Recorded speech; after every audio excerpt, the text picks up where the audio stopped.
Deep স্টেটের agenda বাস্তবায়ন করতে বাংলাদেশের জনগণের অর্থে লালিত প্রশাসন ব্যবহৃত হয়েছে। সিসি আপনাকে বলতে চাই, আপনার পূর্ববর্তী সিসির পরিণাম থেকে আপনি শিক্ষা গ্রহণ করুন। আমরা যে আপত্তি জানিয়েছি, সঠিক তদন্তের মাধ্যমে জনগণের ব্যালটের অধিকার যদি ফিরিয়ে না দেন, বাংলার মানুষ জোর করে তাদের অধিকার কেড়ে নেবে ইনশাআল্লাহ। আসসালামু আলাইকুম ওয়া রাহমাতুল্লাহ। নাহমাদুল্লাহ তাআলা ওয়া নুসাল্লি আলা রাসূলিহিল কারীম, আম্মা বা'দ।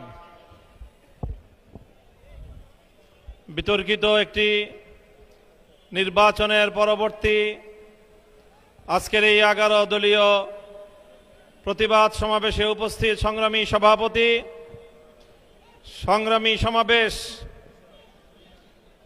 আমরা আশা করেছিলাম বহু রক্ত, জীবন, অনেক অশ্রু আর ঘামের বিনিময়ে অর্জিত জুলাই বিপ্লব পরবর্তী বাংলাদেশের মানুষ তাদের ব্যালটের অধিকার ফিরে পাবে।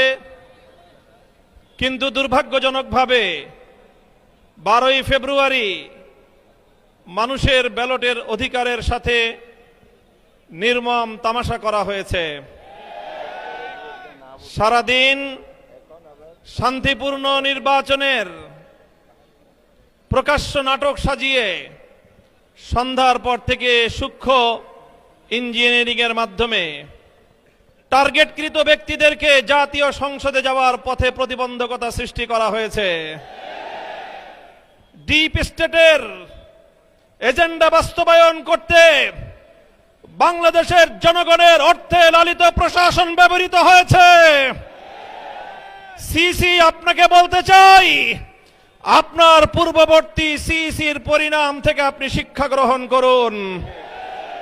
আমরা যে আপত্তি জানিয়েছি, সঠিক তদন্তের মাধ্যমে জনগণের ব্যালটের অধিকার যদি ফিরিয়ে না দেন, বাংলার মানুষ জোর করে তাদের অধিকার কেড়ে নেবে ইনশাআল্লাহ। আপনাদের এই প্রহসনের প্রতিবাদ করার পর গোটা বাংলাদেশ জুড়ে আমাদের 11 দলীয় নির্বাচনী ঐক্যের নেতা কর্মী সমর্থকদের উপর যেই পৈশাচিকতা চালানো হচ্ছে, আমাদের বোনদেরকে ধর্ষণ করা হয়েছে, আমাদের মা বোনদের শ্লীলতাহানি শুধু নয়, তাদেরকে শারীরিকভাবে লাঞ্ছিত করা হয়েছে, আমাদের বাড়ি ঘরে অগ্নিসংযোগ করে বাংলাদেশে আবার নতুন করে ফ্যাসিবাদ ফিরিয়ে আনবার পায়তারা চালানো হচ্ছে। মনে রাখবেন, রক্ত দিয়ে যে জুলাই বিপ্লব হয়েছে, সেই বাংলাদেশে আর কোনদিন ফ্যাসিবাদ ফিরে আসতে পারবে না ইনশাআল্লাহ। পুরনো ফ্যাসিবাদীদের সাথে সখ্যতা করে বাংলাদেশের রাজনীতিতে যদি তাদেরকে আপনারা প্রবেশ করবার সুযোগ তৈরি করে দিতে চান, যেই পথ ফ্যাসিবাদকে ফিরে আসার জন্য তৈরি করবেন, সেই পথ দিয়ে আপনাদেরকে দিল্লিতে বিতাড়িত করা হবে।